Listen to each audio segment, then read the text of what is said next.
بسم الله الرحمن الرحيم الحمد لله رب العالمين والصلاة والسلام على أشرف الأنبياء والمرسلين سيدنا ونبينا محمد وعلى آله وصحبه وسلم أجمعين.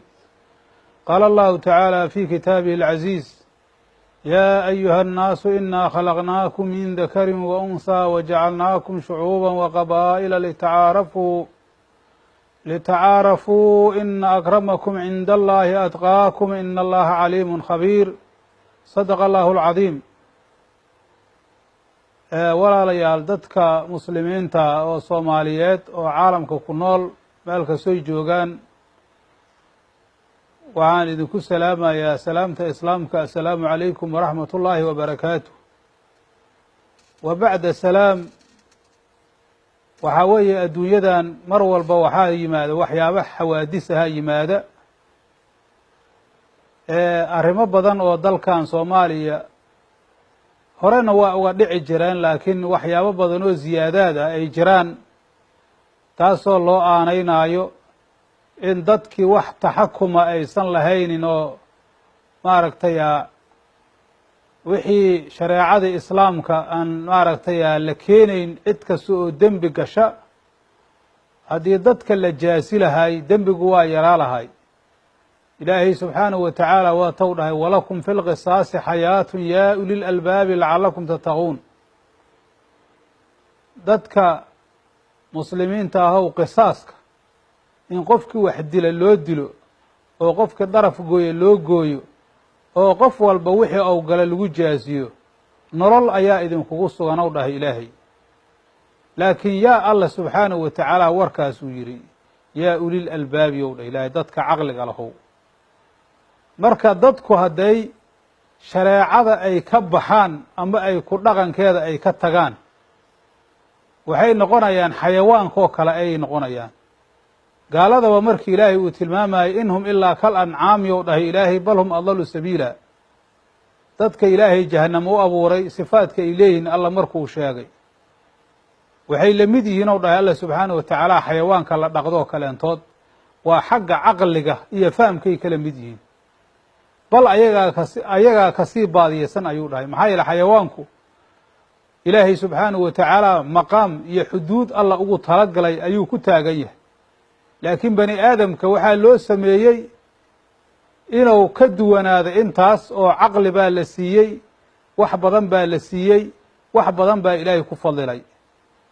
maxalu shaahidka arrintan hadda aanu ka leenahay waxaa weeye, mar dhow oo maalmo ah waxaa ka dhacay magaaladan muqdisho dhacdo aad iyo aad maaragtay u xanuun badan. dhacdadaasu waxa weeye magaalada muqdisho iyo waddankaba wax walba oo xagga maaragtay isdilka iyo waxyaabo badan iyo way dhacaan. soomaaliduna waxaa weeye dhaqankeedu hore ayuu wuxuu u ahay inay maaragtay qabiil isu dilaan, oy wax kasta ay sameeyaan, oo maaragtay xayaalado badan ay sameeyaan. laakiin xaaladan hadda maaragtay isir sooca la yidhaahdo, oo soomaaliduna weligeed ay ku soo dhaqmi jirtay, taasuna waxaa weeye ay ka mid tahay min wasfi aljaahiliya, sida nabigeena calayhi salaatu wasalaam uu ku tilmaamay. waxaa weeye casabiyadu maxay tahay? markii nabiga la weydiiyey waxa uu dhahay: an tuciina qowmaka calaa dulmi ou dhahay, waa inaad ummadaada ugu kaalmayso dulmi aad ugu kaalmayso.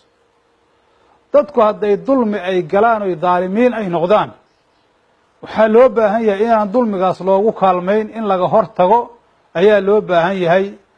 wax kastoo looga hor tagaba, meeshan waxa weeye waxyaabahaas munkaraadka ah, munkarku waa uu fara badan yahay. laakiin rasuulkeena calayhi salaatu wasalaam qaabka looga hortegayo munkarka 3 darajo ayuu ka dhigay. xadiiskii maaragtay imaam muslim uu wariyey iyo kutubta kale, waxa uu dhaha rasuulku calayhi salaatu wasalaam: man ra'aa minkum munkaran falyugayirhu biyadihi, fain lam yastadic fa bilisaanihi, fain lam yastadic fa biqalbihi, wadalika adcafu liimaan. qofka adinka idinka mid ah, adinka marka la leeyahay waa dadkeena muslimiinta oo iimaanka sheeganaya, markaa iimaankeena ku run sheegayo, gacantiisa ha ku bedelo oo xoog ha uga hor tago ayuu dhahay rasuulku calayhi salaatu wasalaam. taas marka waxay ku tusaysaa in bani aadamku munkar uu la imaanayo, qaar ayaga ka mida in loogaga baahan yahay munkarkaas inay ka hor tagaan oy daafacaan, haddii kaleentood ay arladu fasahaadayso. marka difaaca koobaad waxaa weeye in markaasi waxaa weeye yadda lagu suuliyo shay baadila haddii uu yahay oo xoog loola tago. haddaadan karayn ou dhahay rasuulku calayhi salaatu wasalaam, oo qofku uu awoodi waayo inuu gacanta uga hor tago, lisaanka ha ka sheegow dhah, lisaanka oo waxaas waa baadil ha yidhaahdo, si maaragtay dimadiisa ama naftiisa uu beri yeelo. waaba awoodi waayo haddana fa in lam yastacdifa biqalbihi ou dhah rasuulku, haddou taas awoodi waayo qalbiga ha ka bedelo oo qalbiga ha ka nacow dhah. wadalika adcafu aliimaan, iimaanka darajaadkiisa midda uu liidatana taas waaye.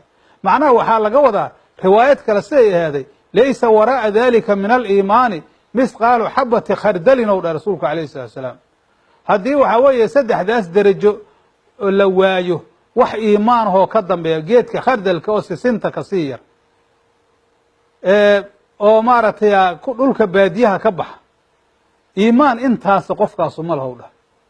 marka munkarkaas dhacaaya qofkii iimaan ku jiro, qofkii awood u leh, weliba culummada ahlulcilmiga ah oo muxadisiinta mar bacdigood waxay ku fasireen gacanta ha lagu suuliyo waxaa laga rabaa xukuumadda iyo markaasi maaragtay dadka ru'asada ah oo saldanada iska leh meel kastoy joogaan ayaa loo baahan yahay gacanta inay ku suuliyaan, ilaa ayagaa awood u leh arrintaas.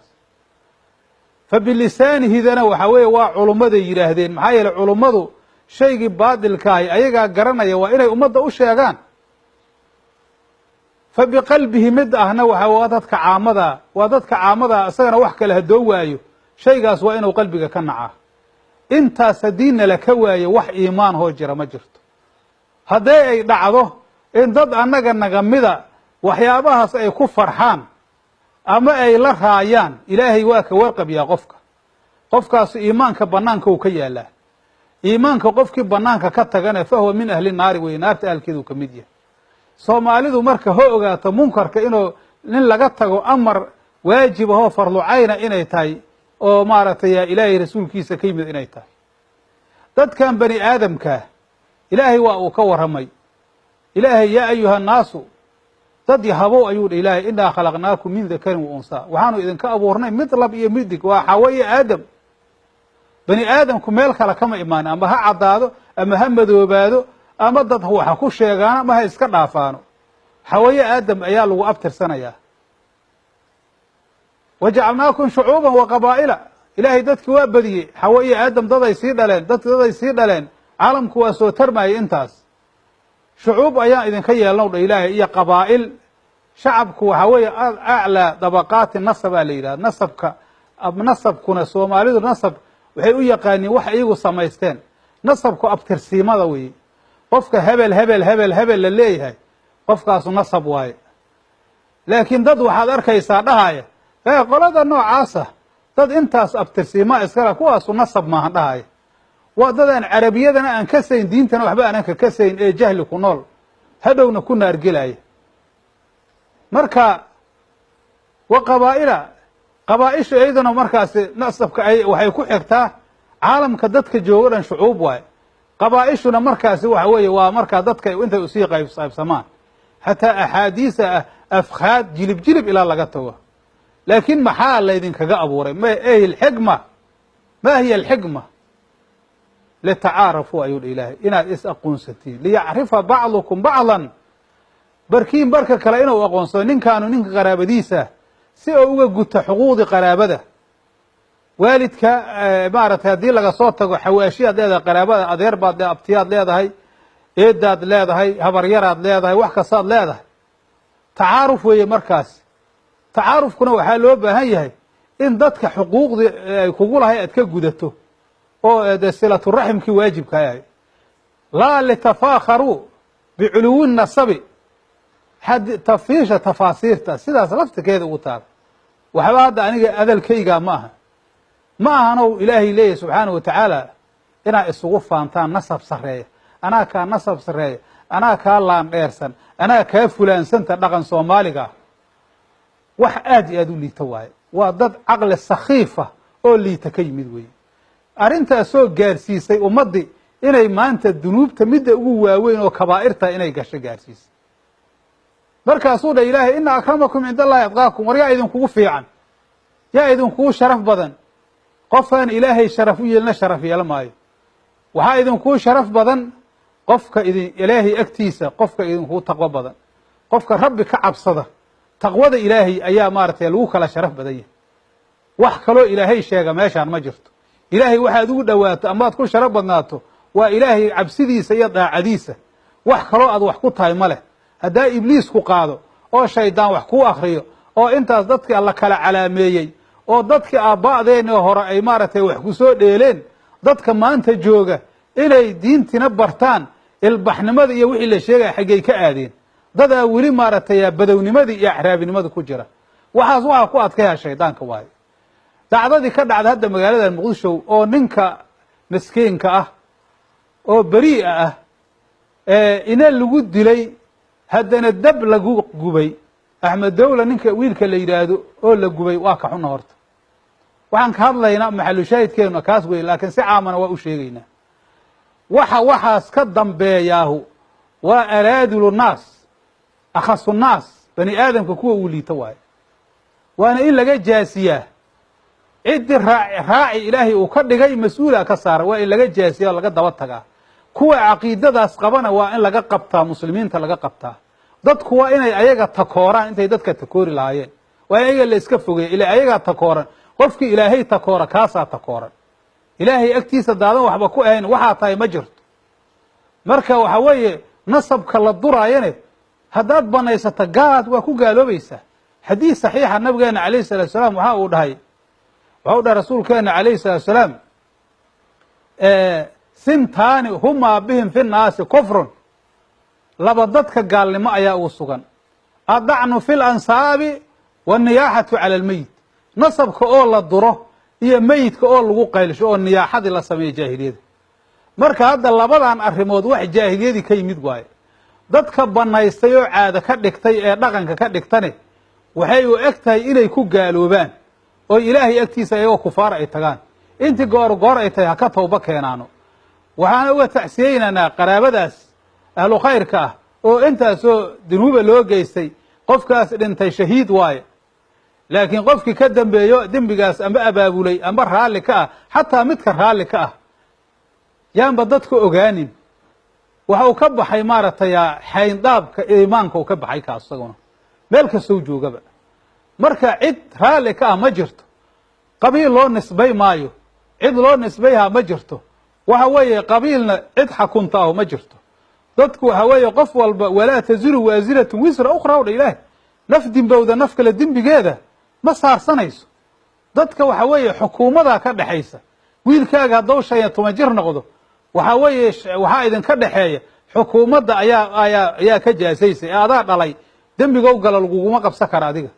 marka waxa weeye inta markaasi maamul haysa waa inay arrintaas wax ka qabtaan weeye. soomaalidana waxaan ugaga digaynaa waxyaabahaas haraadiga ah oo soo jireenta ah oo dulliga ah. soomaaliya waxa weeye waddanka gudihiisa isku gumaysataa, laakiin hadday xuduudkaas Kenya hadday dhaafto Libooya Kenya meelahaas ay tagto ayagaa dad gumaystayaala wada ah. gaaladii meel walbay tageen, meel walbaa lagu gumaystaa, meel walbaa lagu yasaa, meel walbaa lagu waxeeyaa. maxay ayagu isu yasaayaan? balaayada ayaga haysata maxay tahay? war waxa weeye waxaas laga ilbaahana laga tago. dadka waxaas wadane hala takooro shayaadiin weeye kuwaas. waxaan leenahay marka dadkii maaragtay dembigaas laga galay oo dadkoodii la dilay jariimadaas ay ka dhacday waxa weeye maaragtay waa u tacsiyeynaa. ilaahay agtiisana ilaahay maaragtay samarkooda Allah weyneeyo. waqafara Allahu limayiti, mayidkoodina ilaahay dembi dhaaf Allah siiyo. hana ogaadaano inaan maaragtay qabiil iyo maaragtay imidna iyo dad meel iskala soo jeeda waxaas inaysan samaynin oo waxaas inaysan maaragtay wax beel ka socda aysan hayn. soomaaliya oo dhan waxaas dhaqan soo jireen waaye. dadaa weli ku baaqiya arrintaas. dadka marka waxa weeye heer hebelaanna dilay heer hebelaanna yeelay laftirkeedu waxay ka mid tahay casabiyaday ka mid tahay dad baa wax laga leeyahay heer hal nimaa dembi gelaya markaas oo leeyahay heer hebelaa nin naga dile waa inaan nin kale kasoo dilnaa bal fiiri bal aaway aayadda qur-aanka war ninka la soo dilaa ma ahada ninkii wax dilay xataa maaha marka kaas laftirkiisu qabyaaladii laftirkiisu waa ku jiraa casabiyadu ku jiraa nabigeena waa tou dhahay dacuuha fa inahaa muntinatu dhahay rasuulku war iska daayo ka tagow dhahay waa neef baktiyey weeye dadka qabyaalada casabiyada noocaasa ku dhacmaaya subax iyo galab waxay cunaan dameer baktiyey ama ey iyo doofaar baktiyey cunaan haddayse isdhahayn waa cuntiine way cunaan wax ka xun bay haayaan waxaaba laga yaabay eyga iyo doofaarka iyo maaragtay dameerku inay haddii xaalatu daruuro la gaaraba ay banaanaadaan marka waxa weeye dameer baktiyey cunaan iyo wax ka liita arrintaasaan rabay inaan xoogaa dhela aan ka iraahdo insha allahu tacaalana waxaana soomaalida ka codsanaya inay maaragtay hadda aaladii waa badatay in lasii sheergareeyo ummadda lasii gaarsiiyo oo maaragtay ummaddu ay ilaahay ka cabsadaan arrintaasna beri baan ka nahay dadka islaamka oo dhan muslimiinta dhan soomaaliyeed beri ay ka yihiin aad iyo aad baana loogaga xun yahay loona cambaaraynayaa maaragtay inti samaysayna ku kooban tahay cid kaleoo maaragtay arrintaas raalli ka ama jirto sababtoo iimaanka miyaanu ka baxaynaa iyo islaamka ilahay nagama bixiye waa iimaanka islaamka ka bax haddacnu fil ansaabi waniyaaxatu calaymayn nabiga alayh salatu salaam dadku waa inta labadaas waa ku gaaloobayaan haddana waxa weeye waxaan waa dhaqamaa laga soo jira wax la soo jira weye dadkii masaakiinta intaasoo dhan ummadii xataa aan wax xiriira aan ku lahayn dhibaato weye war waxa weye waxaas waa adduunyada wax ka jira ma aha hadday ka jiraanne meelo kooban weeye marka annaga oo muslimiin sheeganayna oo 100% muslim nahay dhahaya waxaasna ku dhaqmayna dadkaasu dad islaam waxba ka yaqaan maaha dad diin lena maaha marka insha allahu tacaala waxaan rajaynaynaa ayagana allaha soo hanuunsho intii ayagu waxaas ku jiraan allaha ka suuliyo haddii kaleentood ilaahay subxaanahu watacaala meelow dadka ou ilaahay ku kala saaro iska leeyahy waxaas waxba ku dheefi maysid naaraa ka dambaysa marka waxa weye waxba kugu tari mayso insha allahu tacaala waxaan rajaynaynaa in laga waantoobi doono kelimadaas naseexadaana ummaddaanu ku sadaqaysayna hada wabilahi tawfiiq wasalaamu calaykum waraxmat ullahi barakatu